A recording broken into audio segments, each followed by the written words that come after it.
श्रोतेहो नमस्कार. आपण ऐकत आहात हिंदवी रेडिओ 89.6 मैत्र जीवांचे. श्रोतेहो, आता ऐकूयात सत्संग हा कार्यक्रम. श्रोतेहो, यामध्ये आज ऐकूयात माननीय सौ सीमा दाते, भारत विकास परिषद अध्यक्षा सातारा यांची माननीय श्रीयुत किशोर देशपांडे यांनी घेतलेली मुलाखत. श्रोतेहो, यामध्ये आज आपण जाणून घेणार आहात भारत विकास परिषद कार्य आणि उपक्रम याविषयी.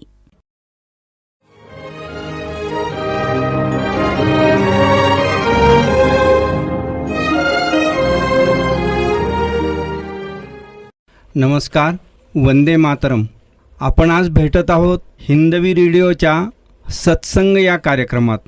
हिंदवी रेडिओ 89.6 या हर्ट्झवर आपण ऐकू शकता. आज आपण भारत विकास परिषद या संपूर्ण देशभर काम करत असलेल्या एक समाजसेवी संस्थेबद्दल माहिती करून घेणार आहोत. यासाठी आपल्यामध्ये उपस्थित आहेत या संस्थेच्या सातारा शाखेच्या अध्यक्षा सौ सीमाताई दाते. सौ सीमाताई दाते या शिक्षण क्षेत्रातून विस्तार अधिकारी या पदावरून निवृत्त झालेल्या आहेत आणि गेल्या 12 ते 15 वर्षापासून भारत विकास परिषद या संस्थेशी जोडल्या गेलेल्या आहेत. मागच्या 2 वर्षापासून त्या समर्थपणे भारत विकास परिषद सातारा शाखेचं अध्यक्षपद निभावत आहेत आणि आज त्यांच्या माध्यमातून आपण गप्पांच्या स्वरूपात या संस्थेबद्दल विशेष माहिती आणि उपक्रमाबद्दल जाणून घेऊयात. नमस्कार सीमाताई, आपलं खूप खूप स्वागत. नमस्कार सर. श्रोतेहो, आपण कुठे ना कुठे वृत्तपत्रात बातम्यांमध्ये भारत विकास परिषद हे नाव वाचलं असेल, कुठे रस्त्यावरती फ्लेक्समध्ये आपल्या नजरेत पडला असेल. विशेषतः दिव्यांग सेवा हा या संस्थेचा फार मोठा उपक्रम वर्षभर सार्वत्रिकरित्या सर्व ठिकाणी घेतला जातो. तर सीमाताई, या भारत विकास परिषदेची नेमकी स्थापना कुठल्या विचारातनं, कुठल्या प्रेरणेनं आणि कधी झाली? 1962 साली भारत चीन युद्ध झालं आणि त्यात असंख्य सैनिक अपंग झाले. शासकीय मदत कार्य सुरू होतंच, पण संख्या एवढी जबरदस्त होती की तिथपर्यंत मदत कार्य पोहोचायला थोडासा उशीर होत होता. आणि हे लक्षात घेऊन दिल्ली येथील काही सिनियर सिटीजन एकत्र आले आणि त्यांनी या देशाचे आपण काही देणे लागतो, आपणही काहीतरी केलं पाहिजे देशासाठी, या सेवाभावनेतून जयपूर फूट देण्याची संकल्पना राबवली. आणि त्यानंतर युद्ध परिस्थिती निवळली तरी देखील ही संस्था आपण सुरू ठेवूया, हेच सेवाकार्य आपण सुरू ठेवूया, या माध्यमातून आपल्याला देशसेवा करता येईल या विचाराने त्यांनी या ग्रुपला सिनियर्स काउन्सिल सिटीजन असं नाव दिलं, क्लब असं नाव दिलं आणि एक ती संस्था स्थापन झाली. कृत्रिम अवयव देणारी संस्था म्हणून तिचा खूप नावलौकिक झाला. अनेक ठिकाणचे लोक त्याला जोडत गेले आणि या क्षेत्रातील अनेक मंडळींनी एकत्र येऊन असा विचार केला आणि 12 जानेवारी 1963 रोजी स्वामी विवेकानंदांची जन्मशताब्दी होती. त्यानिमित्ताने डॉक्टर सूर्यप्रकाश यांच्या अध्यक्षतेखाली या संस्थेचं नामकरण भारत विकास परिषद या संस्थेमध्ये झालेलं आहे. भारत माता हे आपले आराध्य दैवत आणि सार्वधार्मिकता, आत्मअनुभव, सेवा, शक्ती आणि निर्भयता यांच्याबरोबर शिक्षणाचा महामंत्र देणारे स्वामी विवेकानंदजी हे या दोन्ही प्रतीकांना आपण पथदर्शक म्हणून त्यांना मान्यता देण्यात आलेली आहे. आजही भारत विकास परिषदेचा कोणताही कार्यक्रम असो त्याची सुरुवात नेहमी संपूर्ण वंदे मातरमने होते आणि भारत माता आणि स्वामी विवेकानंद यांच्या प्रतिमा पूजनानेच होते, हे वैशिष्ट्य आहे. सैन्यातून जखमी झालेल्या आपल्या सीमेवर लढणाऱ्या बांधवांना जशी गरज भासेल आणि त्याचं आयुष्य पुढचं स्वावलंबनाने जगता यावं यासाठी त्याला कृत्रिम अवयव, हात किंवा पाय देण्याच्या संकल्पनेतून भारत विकास परिषदेचा विचार पुढे आला. त्याला जसं तुम्ही आता सांगितलं की सिनियर सिटीजन्स क्लब असं सुरुवातीला नाव दिलं गेलं होतं, परंतु हा उपक्रम निव्वळ सैनिकांपुरताच मर्यादित न राहता ह्याला पूर्ण देशव्यापी करणं आवश्यक आहे. या भावनेतनं एक संस्थाचं रूप देण्यात यावं अशा विचारातनं भारत विकास परिषदेची ही स्थापना झाली. सुरुवातीला मला वाटतं ह्याचं मॅन्युफॅक्चरिंग जयपूरला होत जयपूर होतं फूट, हं. आणि म्हणून जयपूरचा फूट फूट. तो जयपूर फूट या नावानं तो प्रसिद्ध झाला. आज विविध ठिकाणी याचं मॅन्युफॅक्चरिंग उत्पादन केलं जातं, तरी सामान्यतः त्याला जयपूर फूट असंच म्हटलं जातं. बरोबर आहे ना? आता मॉड्युलर फूट असं म्हटलं हां. जातं, कारण त्यामध्ये खूप विविधता आलेली आहे. हां, आता सीमाताईंनी सांगितलं तसं त्यामध्ये विविध संशोधनांती आली आणि आता आपण त्याला मॉड्युलर फूट किंवा कॅलिपर्स या स्वरूपात ओळखतो. हं. तर हे अतिशय महत्त्वाचं काम घेऊन भारत विकास परिषद जन्माला आली आणि पुढं तिचं काम सुरू झालं. तर भारत विकास परिषदेचं आजचं वर्तमानातलं कार्यक्षेत्र आणि विस्तार याबद्दल थोडंसं जास्तीचा तपशील आम्हाला जाणून घ्यायला आवडेल. हो, नक्कीच मलाही ही माहिती द्यायला आवडेल. 1962 साली दिल्ली येथे हे बीजारोपण केलेलं हे छोटंसं रोपटं आज विशाल अशा वृक्षामध्ये रूपांतरित झालेले आहे. परिषदेचा विस्तार आणि आवाका इतका मोठा आहे की भारताबाहेरही वेगवेगळ्या स्थानिक नावाने ही संस्था आपलं कार्य करत असते. अनेक क्षेत्रात कार्यासाठी स्थिरवलेले मूळचे भारतीय नागरिक या परिषदेच्या कार्याला हातभार लावत असतात. आज 10 क्षेत्र, 800 प्रांत, 2000पेक्षा अधिक शाखा, 412 जिल्ह्यात 84,000पेक्षा जास्त असे सदस्य या शाखेचे आहेत. बुद्धिजीवी, प्रबुद्ध नागरिकांचे आणि समाजसेवकांचे एक उत्तम असं नेटवर्क म्हणजे भारत विकास परिषद असं सांगता येईल. देशभक्ती, राष्ट्रीय एकता आणि भारतीय संस्कृतीची मूल्ये रुजवत समाजातील वंचित गरजू लोकांचा बहुआयामी विकास करणे हे आम्ही ध्येय ठरवलेलं आहे. परिषद त्या दृष्टीने कार्य करते. भारत विकास परिषद ही केवळ एक संस्था नाही, तर राष्ट्रकार्याचा हा एक विचार आहे.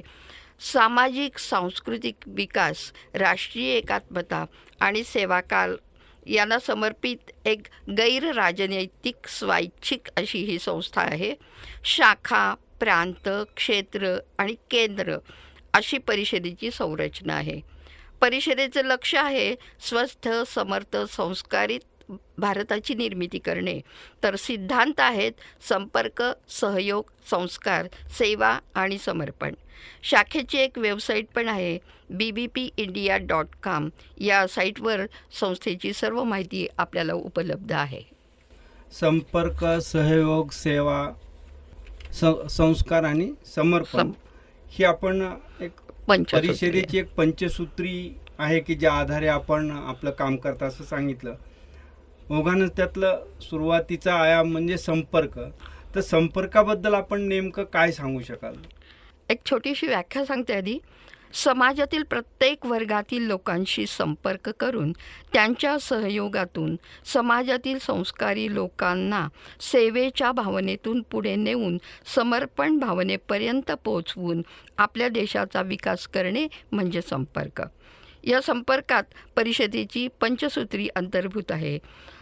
संस्थेचे सदस्य, पदाधिकारी, समाजातील विविध घटक उदाहरणार्थ डॉक्टर्स, वकील, इंजिनियर्स असतील या सर्वांना भेटतात.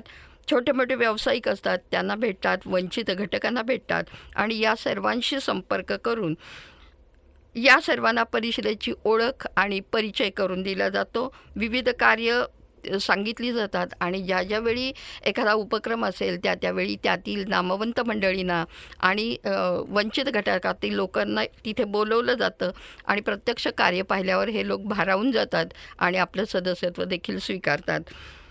फक्त सदस्यत्व स्वीकारत नाहीत तर कोणी आपला बहुमूल्य वेळ देतो, कोणी सेवा देतात, कोणी आर्थिक मदत करतात, कोणी प्रत्यक्ष सभासत्व घेतात आणि परिषदेशी एकरूप होऊन कार्य करतात. कार्यकर्ते आपल्या विविध क्षेत्रातल्या लोकांशी उदाहरणार्थ 10 डॉक्टर्स, 10 इंजिनियर्स अशा सर्व क्षेत्रातील लोकांची संपर्क सूची तयार करतात आणि वेळोवेळी या सर्वांच्या सहकार्यातून परिषदेचे कार्यक्षेत्र वाढवत नेतात. शहर मोठे असेल तर एक सक्षम शाखा, अन्य भागात 2-3 शाखा काढतात. केवळ संपर्कातून सदस्य संख्या वाढवणे हेच लक्ष नसून समाजातील सर्व स्तरातील लोकांचा सहभाग वाढवणे हे संपर्काच्या माध्यमातून घडते. भारत विकास परिषदेच्या वेगवेगळ्या उपक्रमातून आपण विविध स्तरातील विविध समाज घटकातील लोकांपर्यंत पोहोचता, ज्याला आपण संपर्काचं एक छान समर्पक नाव दिलंय. या संपर्कामधून आपण भारत विकास परिषदेचं कार्य सर्वसामान्य असतो. सर्व समाजापर्यंत पोहोचवत असतो आणि या माध्यमातून आपलं कार्य विस्तारत जातं. या कार्याचा मोठा सर्वात महत्त्वाचा भाग सेवा या सेवा. गतिविधीनं आपण संबोधित करता. सेवा हे म्हटलं तर तसं खूप मोठं क्षेत्र आहे. आपण करू तेवढी सेवा, कमीच करू असते, तेवढे आयाम कमीच. या बरोबर आहे, सेवेमध्ये अगदी बरोबर येऊ आहे. शकतात. भारत विकास परिषदेनं नेमकं यातलं कुठलं सेवा कार्य अंगीकारले आणि ते कशा पद्धतीनं आपण करत असता?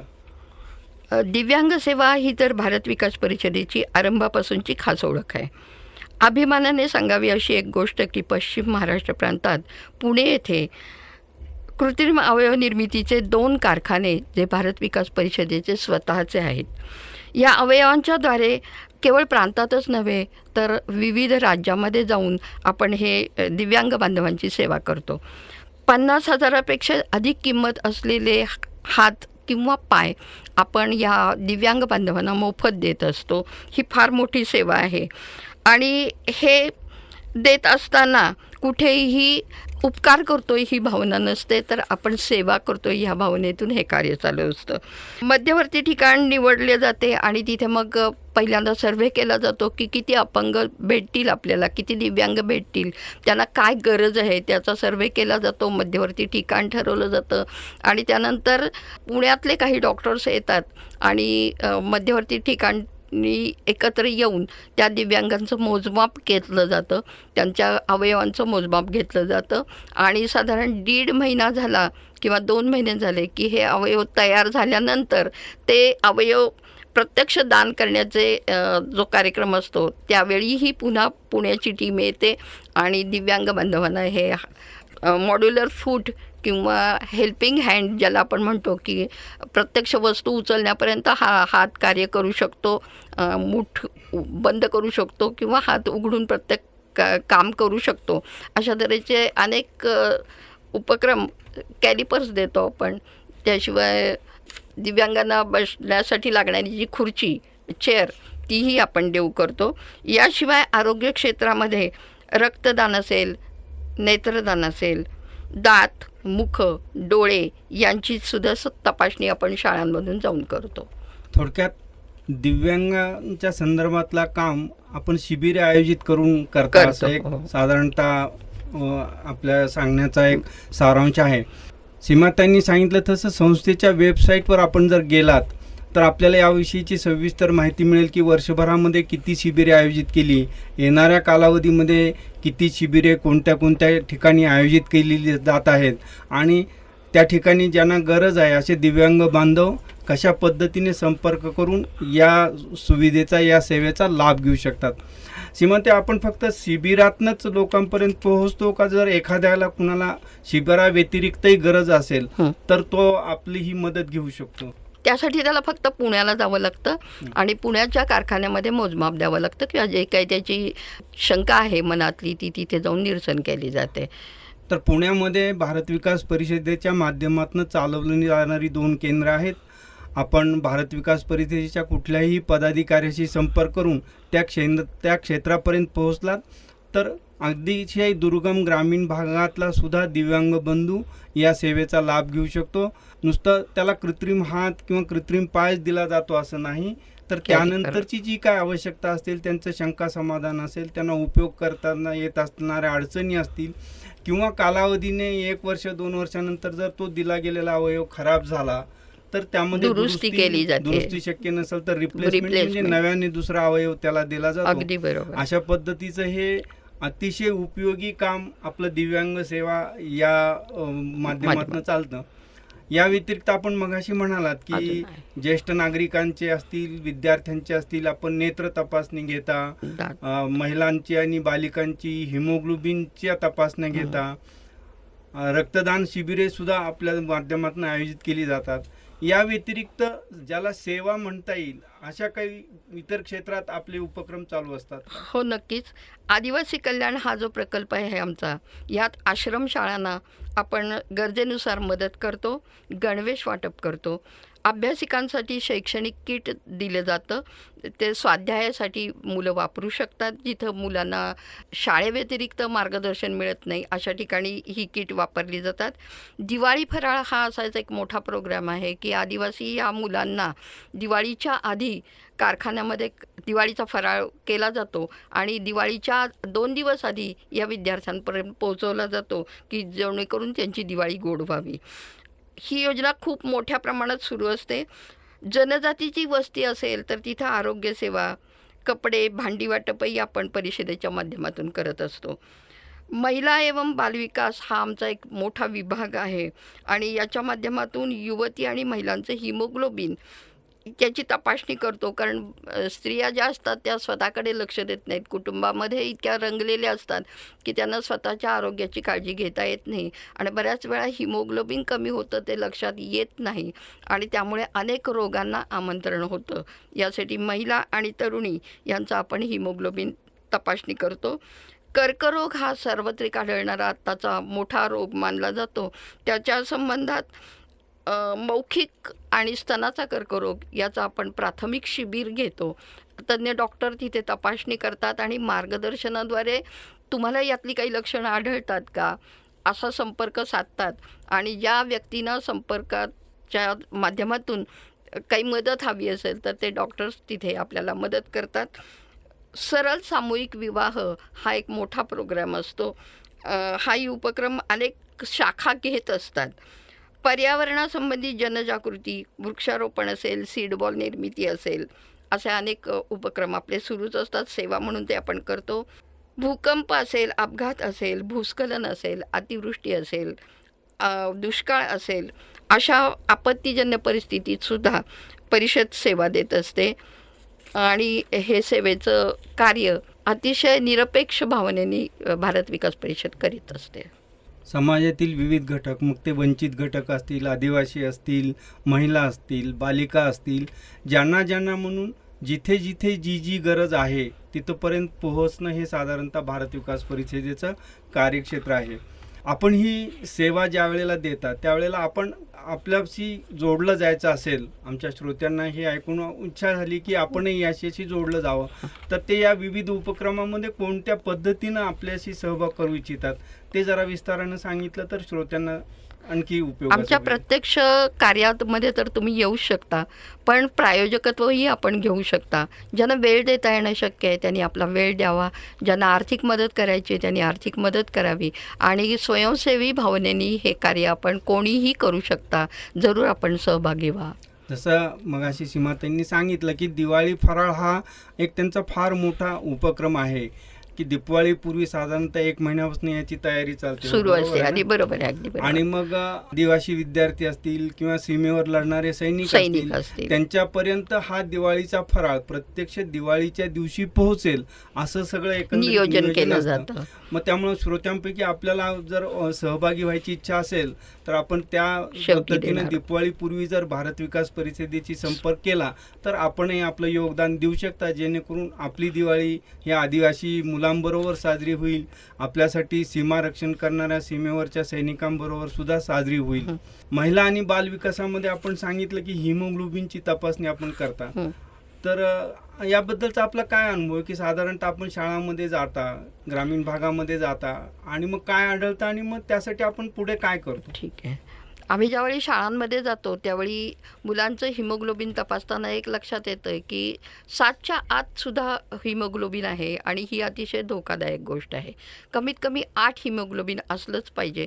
8 ते 10 सर्वसामान्य मानलं जातं. खरं तर 11च्या पुढेच पाहिजे. पण अशी जर 7च्या आतही हिमोग्लोबिन असणारे विद्यार्थी किंवा महिला जर आम्हाला आढळली तर त्यांना आम्ही तज्ज्ञ डॉक्टरांतर्फे मार्गदर्शन करतो. त्यांना खुराक देतो आणि औषध योजना देतो. जिथपर्यंत देतो की ते 8 ते 10 या गटामध्ये येत नाहीत तोपर्यंत आपण दर 3 महिन्यांनी फॉलोअप घेतो आणि 11च्या पुढे त्यांचं हिमोग्लोबिन जाईल त्याच वेळी आपण आपला शोध थांबवतो.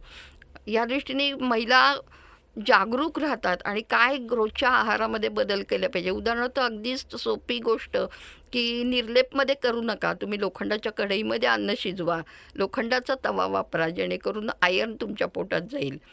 बाहेरचे पदार्थ खाऊ नका, त्यापेक्षा डाळिंब खा, सीताफळ खा, आंबा खा, पेरू खा, जे उत्तम स्रोत आहेत तुम्हाला आरोग्याच्या दृष्टीने. म्हणजे देशी फळं, त्या त्या भागात निर्माण झालेली फळं ही आवर्जून खायला आम्ही सांगतो.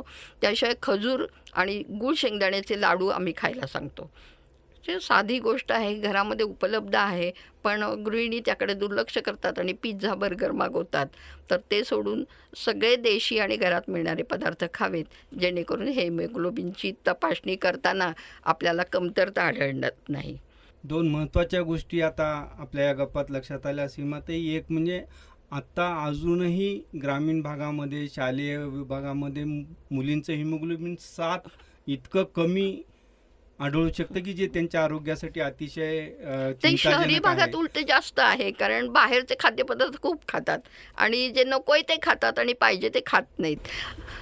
हा अतिशय विचार करण्यासारखा आणि गंभीर मुद्दा आहे की आजही शालेय मुलींचं आरोग्य अतिशय विचार करण्यासारख्या परिस्थितीमध्ये आहे. आणि सीमाताईंनी अतिशय छोटा आणि चांगला साधा सोपा मार्ग सांगितला की फक्त आहारात बदल करा, सवयीत बदल करा, आपलं हे रक्ताचं हिमोग्लोबिन पातळी वाढली जाईल. आणि हा साधा विचार भारत विकास परिषदेच्या माध्यमातून आपण जिथे गरज आहे त्या महिलांपर्यंत, त्या विद्यार्थिनींपर्यंत पोहोचवत आहात. अतिशय खूप छान चांगलं काम आहे आपलं. मगाशी आपण जेव्हा बोलताना सांगितलं की भारत माता हे प्रेरणास्थान समोर ठेवून आणि स्वामी विवेकानंदांच्या विचारावरती आपण काम करता. राष्ट्रीय विचार विद्यार्थ्यांमध्ये येणाऱ्या पिढीमध्ये रुजवावेत. साधारणतः या क्षेत्रामध्ये आपल्या सर्वांना माहीत आहे की राष्ट्रीय स्वयंसेवक संघ ही फार मोठी सर्वव्यापी संघटना या क्षेत्रात चांगलं काम करते. आपण त्याच परिवारात काम करत आहात. तर संस्कार ही संकल्पना ठेवून आपण कोणकोणते उपक्रम आणि कुठे राबवतात त्याबद्दल जरा तपशिलानं सांगा. हां, भारत विकास परिषद संस्कारासाठी परिषदेचे असे 3 महत्त्वाचे उपक्रम राबवते आणि मातृभूमीविषयी प्रेम असेल, निष्ठा असेल, राष्ट्रीय एकात्मता असेल, ही साधण्यासाठी हे उपक्रम घेतले जातात. त्यातील पहिला उपक्रम म्हणजे समूहगान स्पर्धा. शालेय विद्यार्थ्यांसाठी 6 ते 8 विद्यार्थ्यांचा समूह यात भाग घेऊ शकतो. भारत विकास परिषदेने एक गीतावली तयार केलेली आहे. त्या गीतावलीमधील एक संस्कृत आणि एक हिंदी असं गीत तयार करून सादर करायचे असते. नियमावली या पुस्तकामध्ये सविस्तरपणे दिलेली असते. देशपातळीपर्यंत ही स्पर्धा सुरू होणार असते. त्यामुळे 1967 सालापासून जरी ही स्पर्धा होत असली तरी त्यात सुसूत्रता यावी म्हणून 1994 पासून याच गीतावलीतील गीत अनिवार्य असं केलेलं आहे. आणि दोन्ही विभागात आपण या स्पर्धेत भाग घेतलात तरच आपल्याला पुढील स्तरावरती म्हणजे प्रांत स्तरावरती पहिला नंबर आल्यानंतर जाता येते. फक्त हिंदी गीत म्हटलं तर तुम्हाला तिथे जाता येत नाही. दुसरी अशी आमची अडचण असते की अनेक शाळा आम्हाला असं सांगतात की आमच्या शाळेत संस्कृत नाही आहे, फक्त हिंदी आहे, मग आम्ही हिंदी गीतातच भाग घेतो. आम्ही त्यांना भाग घेऊ देतो, परंतु प्रथम क्रमांकासाठी दोन्ही गीतं अनिवार्य आहेत ही मात्र आमची नक्कीच अट असते आणि ती पूर्ण केल्याशिवाय त्यांना पुढच्या पातळीवर जाता येत नाही. दुसरी साधारणतः ही स्पर्धा कधी होते? म्हणजे विद्यार्थ्यांना शाळांना तयारी करायची असेल तर त्या दृष्टिकोनातून माहिती म्हणून ही साधारणतः आपल्या स्पर्धेचा कुठल्या कालावधीमध्ये होते? साधारण ऑगस्टच्या पहिल्या किंवा दुसऱ्या आठवड्यात आम्ही ही स्पर्धा घेतो आणि त्याचं नियोजन म्हणून एप्रिल किंवा जूनच्या सुरुवातीच्या काळात आम्ही प्रत्येक शाळांना भेटी देतो आणि ती आमच्या ह्या गीतावलीचं पुस्तक असेल, भारत को जानो पुस्तक असेल, ही दोन्ही पुस्तकं देतो. स्पर्धेची स्वतंत्र माहिती पुस्तिका असते ती देतो आणि ह्या स्पर्धेमध्ये आमच्या भाग घ्या असं आवाहन करतो. आणि अनेक शाळा उत्सुक असतात, आम्हालाच फोन येत असतात की आम्हाला स्पर्धेत यायचं आहे आणि किती तारखेला स्पर्धा आहे. म्हणजे लोकांच्यात ती जाणीव जागृती झालेली आहे. विद्यार्थ्यांनी देशभक्तीपर राष्ट्रीय भावनेचंच गीत गावं म्हणून 7 ते 8 विद्यार्थ्यांच्या समूहानं हे गीत सादर करायचं असतं. गीत कुठलं निवडावं तर कुठलंही नको, एक पुस्तिका भारत विकास परिषदेनं तयार केलेली आहे. ती पुस्तिका आपण त्यांच्याशी संपर्क करून मिळवू शकता. त्यातलं कुठलंही एक हिंदी आणि एक संस्कृत अशी 2 गीतं आपल्याला शाळेतल्या विद्यार्थ्यांच्या समूहाकडनं बसवून घ्यायची आहेत आणि साधारणतः ऑगस्टमध्ये जेव्हा स्पर्धा होईल शाखा स्तरावरची पहिली, त्या स्पर्धेला आपला संघ पाठवायचा आहे. मग त्यानंतर शाखेच्या पुढे प्रांताच्या नंतर क्षेत्र आणि मग केंद्रीय पातळीवर असं 4 टप्प्यामध्ये ही स्पर्धा घेतली जाते. संस्कृत या भाषेबद्दल आपण खूप वेळेला ऐकतो की संस्कृत आता कालबाह्य होते की काय, संस्कृत नाही, प्रचारात आता नाही, जाणीव संस्कृत शिकवली जात नाही.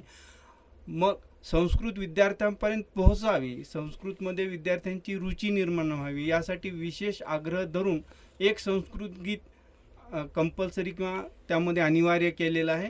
तेव्हा शाळांनी या दृष्टीने तयारी करायला हरकत नाही की ठीक आहे, सुरुवातीला एखादं संस्कृत गीत नाही म्हणता येणार, पण प्रयत्न केला तर यावर्षी दुसऱ्या वर्षी या पद्धतीने आपण निश्चित तयारी करू शकता. त्यामध्येही आम्ही सूट दिली आहे की तुम्ही जर संस्कृतमधलं गीत येत नाही तुम्हाला, पण संपूर्ण वंदे मातरम त्या विद्यार्थ्यांनी बसवलं तरी आम्ही ते ॲक्सेप्ट करतो आणि त्याला पुढच्या स्पर्धेत वा, जाऊन फारच छान. म्हणजे ही आणखी एक अतिशय उपयोगी गोष्ट तुम्ही सांगितली की संस्कृतमधलं जर गीत गायला अवघड जात असेल तर संपूर्ण वंदे मातरम, आपण आता आपल्या सर्वांना माहिती आहे श्रोत्यांना की गेल्या 1 महिना 1.5 महिन्यापूर्वीच आपल्या शासनानं, केंद्र शासनानं संपूर्ण वंदे मातरम गीत गायन आता अनिवार्य केलेलं आहे आणि शालेय किंवा बाहेरच्या सार्वजनिक कार्यक्रमामध्ये सुद्धा ते आता अनिवार्यपणे गायलं जातं, म्हटलं जातं. ते गीत जरी आपण बसवून या स्पर्धेमध्ये सादर केलं तरी ते स्वीकारार्ह आहे. आपला संघ त्यामध्ये निश्चित भाग घेऊ शकतो. शालेय विद्यार्थ्यांसाठी आपली दुसरी एक स्पर्धा जी आपण सामान्य ज्ञानावर आधारित अशी ती स्पर्धात्मक घेतो, त्याबद्दल जरा थोडंसं जाणून घ्यायला आवडेल. भारत विकास परिषदेची ही दुसरी प्रश्नमंजुषा स्पर्धा, त्यासाठी पण आम्ही एक पुस्तिका देतो. भारत को जाना नावाची पुस्तिका शाळांपर्यंत पोहोचवली जाते आणि भारतातल्या ऐतिहासिक असेल, भौगोलिक असेल, राजकीय असेल, सांस्कृतिकदृष्ट्या असतील अनेक पुरस्कार मिळतात. त्यातले मानकरी असतील, म्हणजे राष्ट्रपती पुरस्कार, पहिले राष्ट्रपती कोण, त्यांची आत्तापर्यंतची कारकीर्द, आत्ता या घटकेपर्यंत कोणी राष्ट्रपती आहेत, त्या सगळ्यांची यादी या पुस्तकामध्ये समाविष्ट आहे. विविध असे पुरस्कार, त्यांचीही संस्कृती, खेळ या सगळ्या विभागातून ही अतिशय दर्जेदार अशी पुस्तिका आहे की जी MPSCच्या विद्यार्थ्यांना सुद्धा उपयुक्त आहे. इतकी सुंदर पुस्तिका विद्यार्थ्यांपर्यंत आम्ही पोहोचवतो आणि ही स्पर्धा मात्र 2 गटात घेतली जाते. 2 गट असे असतात की 6वी ते 8वीचा कनिष्ठ गट आणि 9वी ते 12वीचा वरिष्ठ गट. यासाठी या पुस्तिकेवर आधारितच प्रश्नमंजुषा 7 राऊंडमध्ये घेतली जाते आणि मला सांगायला अभिमान वाटतो की गेली 13 वर्ष मी स्वतः ही प्रश्नमंजुषा घेते आणि नकळत विद्यार्थ्यांचा वाढता ओघ या स्पर्धेकडे जास्त आहे. कारण कौन बनेगा करोडपती आपण पाहतो, त्यामध्ये सगळंच पैशात मोजलं जातं, पण इथं तुमचा ज्ञानात्मक विकास किती झाला आहे तो पाहिला जातो. त्यामध्ये general round, subject round, lucky round, rapid fire round, buzzer round आणि जर टाय झाला तर टाय राऊंड, असे 7 राऊंड घेतले जातात. आणि या दोन्ही स्पर्धा म्हणजे भारत को जानो असेल, राष्ट्रीय समूहगान स्पर्धा असेल, यामध्ये प्रथम गट जो येतो त्याची निवड प्रांत स्तरावर, प्रांतावर जर प्रथम क्रमांक आला तर रिजन स्तरावर, क्षेत्रीय स्तरावर आणि क्षेत्रीयावर यामध्येही पहिला क्रमांक आला तर राष्ट्रीय स्तरावर या दोन्ही स्पर्धांसाठी आपले संघ जाऊ शकतात. मला सांगायला अतिशय अभिमान वाटतो की सातारमधली कन्याशाळा असेल, न्यू इंग्लिश स्कूल असेल, पोद्दार इंटरनॅशनल स्कूल असेल, या तिन्ही शाळा राष्ट्रीय स्तरापर्यंत स्पर्धेसाठी जाऊन आलेल्या आहेत. अरे वा, खूप छान.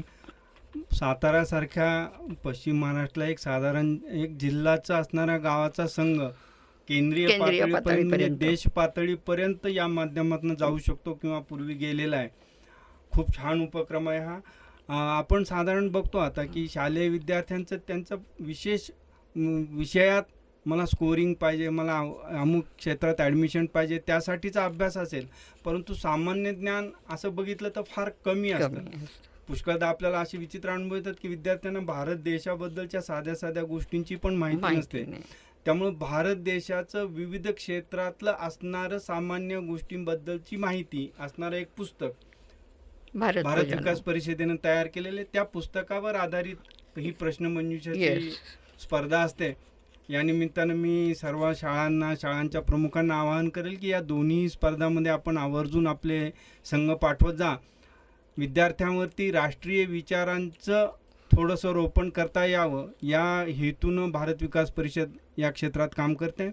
आणखी एखादा विद्यार्थ्यांसाठी आपला कुठला उपक्रम आहे काय? हो, नक्कीच आहे. गुरुवंदन आणि छात्र अभिनंदन नावाचा उपक्रम आम्ही घेतो. गुरुपौर्णिमा ते 5 सप्टेंबर शिक्षक दिन या दरम्यान हा उपक्रम घेतला जातो. गुरूंविषयी कृतज्ञता व्यक्त करण्यासाठी हा कार्यक्रम असतो की आज विद्यार्थी गुरूंना पाहिजे तेवढा आदर देतातच असं निश्चितपणे आपण ठामपणे म्हणू शकत नाही आहे. तर त्या विद्यार्थ्यांमध्ये गुरुप्रती आदराची भावना निर्माण व्हावी आणि नमस्कार करणे हे विद्यार्थी वाकून नमस्कार करणे तर विसरतच चालले आहेत. तोही संस्कार गुरूंच्या प्रती अर्पण केला जावा यासाठी ही आपण उपक्रम घेतो. यामध्ये 5 असे शिक्षक आपण निवडतो की ज्यांनी या वर्षामध्ये काहीतरी विशेष प्रावीण्य मिळवलेलं आहे आणि असे 5 विद्यार्थी निवडतो की ज्यांनी विविध क्षेत्रात काहीतरी प्रावीण्य मिळवलं आहे. अशांचा सत्कार भारत विकास परिषदेतर्फे आपण करत असतो आणि या निमित्ताने गुरुप्रती असणारी कृतज्ञता आपण व्यक्त करत असतो. वा, छान. निश्चितच वाखाणण्यासारखं हे उपक्रम आपले शालेय विद्यार्थ्यांसाठी आहेत.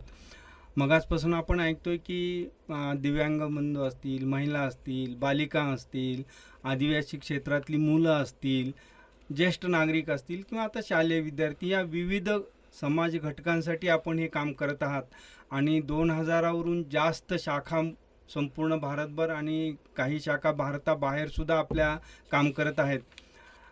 सातारा शहरामध्ये नेमकी ही शाखा कधी आणि कुठल्या विचारानं सुरू झाली?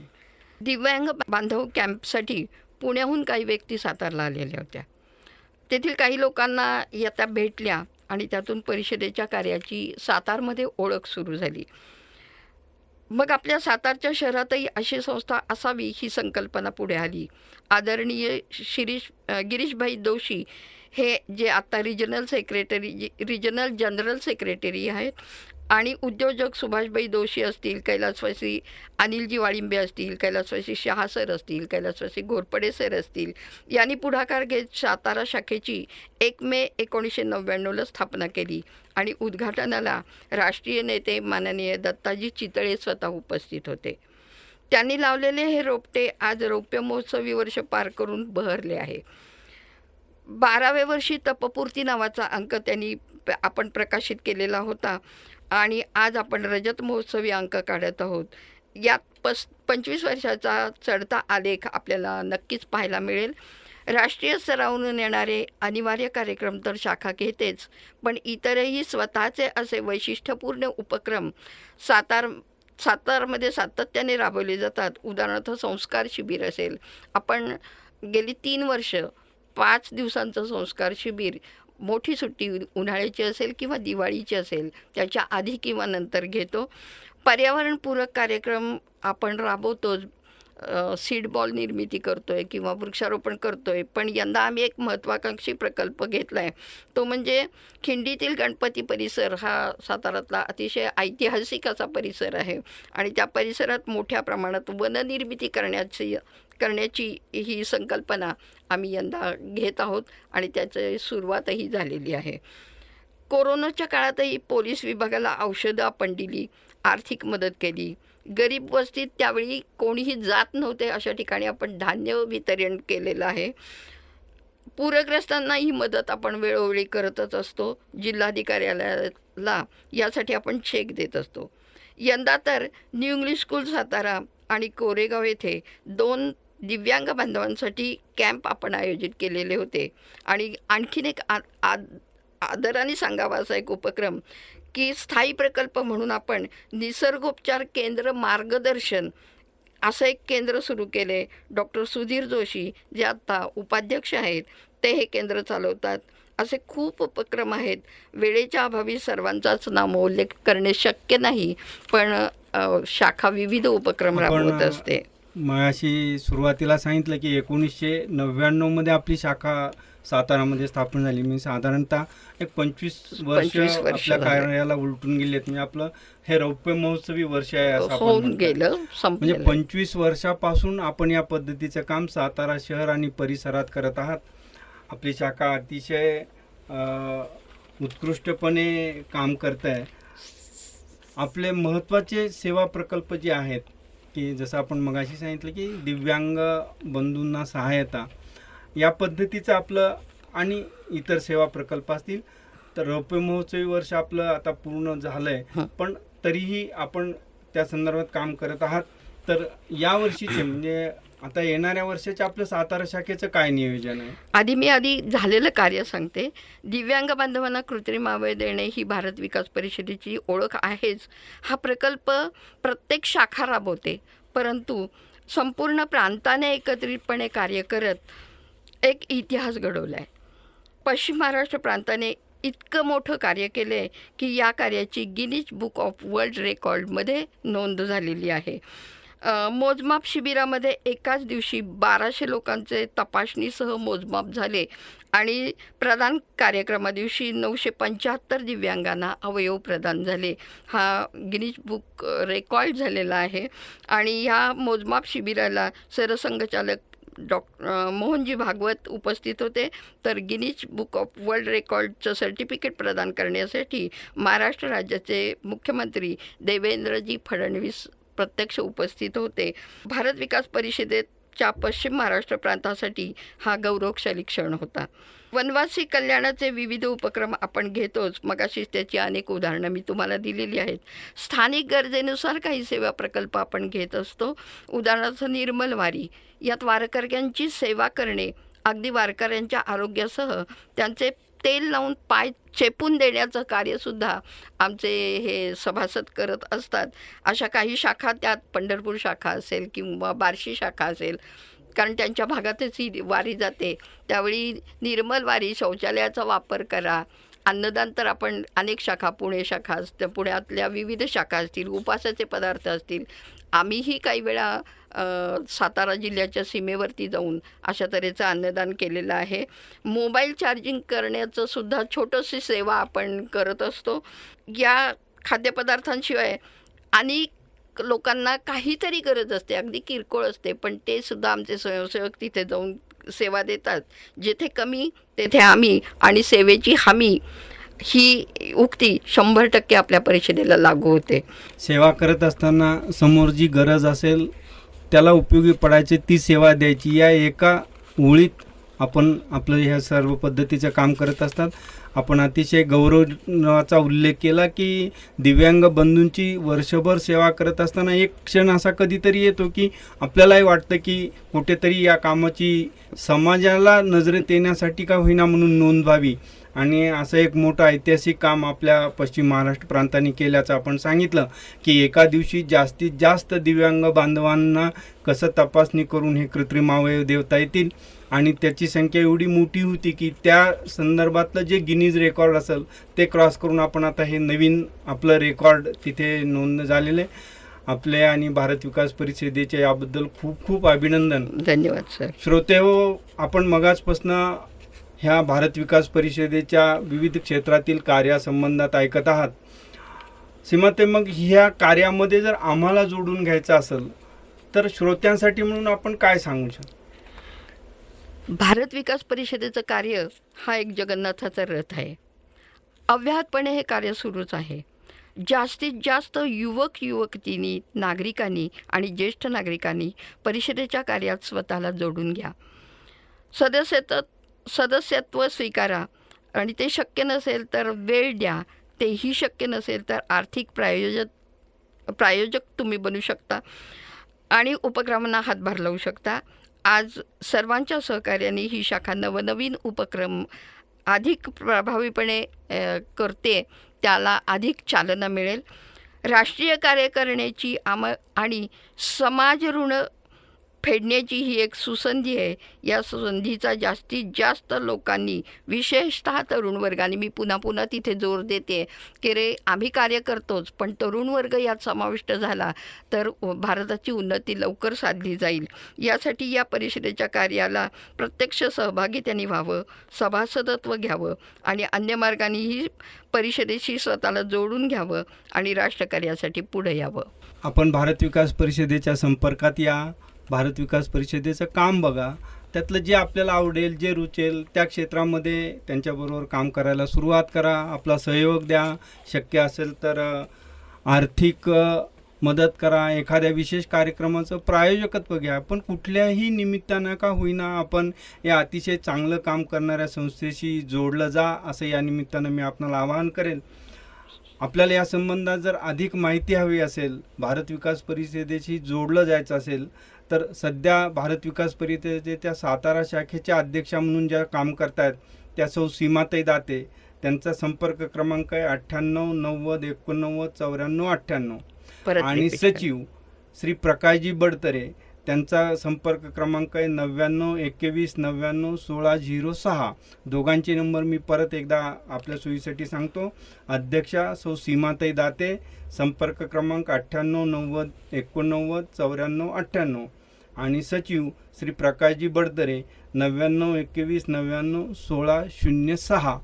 तर आपण यांच्याशी संपर्क करू शकता आणि भारत विकास परिषदेच्या या विविध क्षेत्रातील सेवा कार्याशी, संस्कार कार्याशी जोडलं जाऊ शकता. धन्यवाद सीमाताई, आपण आपला वेळ देऊन आमच्या श्रोत्यांना ही भारत विकास परिषदेची तपशीलवार माहिती दिली. श्रोतेहो, नमस्कार, धन्यवाद. मी किशोर देशपांडे, भारत विकास परिषद पश्चिम प्रांत संपर्क समन्वयक, आणि सौ सीमाताई दाते, सातारा शाखा अध्यक्षा. आपल्या सर्वांना नमस्कार. नमस्कार.